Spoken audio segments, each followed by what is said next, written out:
Welcome. Today we're getting into something pretty specific. Steam boiler return tanks. It's fascinating. We're looking at how a really simple mechanical change can, well, completely protect your most valuable asset. Exactly. Our mission here is to really unpack how this one innovation shifts the entire economic picture. Here's the thing. Conventional engineering has a massive blind spot. For decades, the standard design has essentially been a slow-motion wrecking ball for the boiler. Break that down. If I'm running a standard setup, why am I hitting a wall when it comes to heat? It's the pump. That's your bottleneck. Traditional systems use turbine pumps that are terrified of heat. If the water gets much north of 180 degrees Fahrenheit, you hit cavitation. Cavitation. That's essentially the water boiling inside the pump, right? Exactly. The pump loses its grip. It can't move the water. So, to keep the pump from choking, operators are forced to do something counterintuitive. They have to keep the water cool. So, to save the pump, you're pumping cold makeup water directly into the bottom of the tank. And that's where the nightmare starts. You get two immediate, high-cost failures. First, stratification. You've got a cold layer sitting right at the pump inlet. But the real killer? Corrosion. Because cold water is hungry water. Precisely. Cold water is packed with dissolved oxygen and CO2. These gases are incredibly aggressive. They eat the boiler from the inside out. Let me get this straight. You keep the water cool to protect the pump, which then forces you to dump in a fortune in chemicals to protect the boiler from the gases in that same cool water? It's a vicious cycle.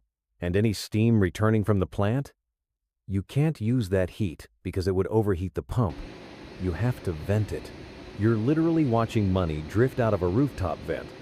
That is the flaw Zestos set out to fix. If the pump is the problem, how does Zestos break the cycle? They reversed the entire thermal flow. They turned the waste stream into the primary resource. They installed a thermal exchange coil at the very bottom of the tank. Now, all that high-energy return condensate and steam goes there first. So the waste becomes the engine. The coldest part of the tank suddenly becomes the hottest. Exactly. We call it thermal inversion. The bottom of the tank hits up to 212 degrees Fahrenheit.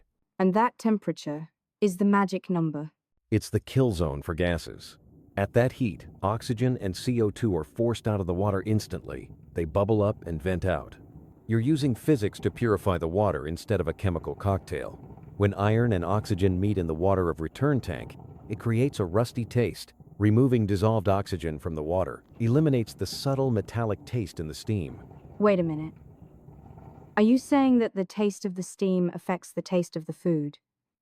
Are you saying that the boiler can cause the food to have a metallic taste?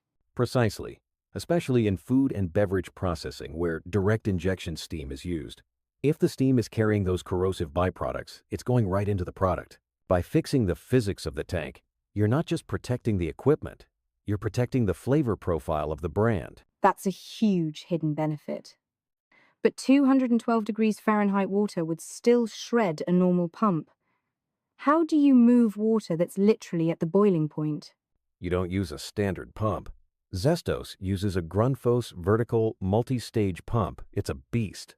It's rated for up to 248 degrees Fahrenheit without any cavitation.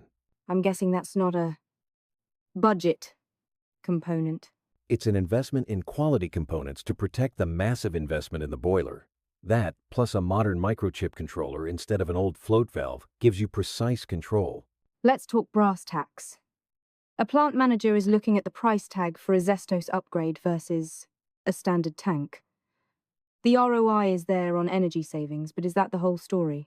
Honestly, ROI is the wrong metric here. We should be talking about COI, the cost of inaction. What happens if they do nothing?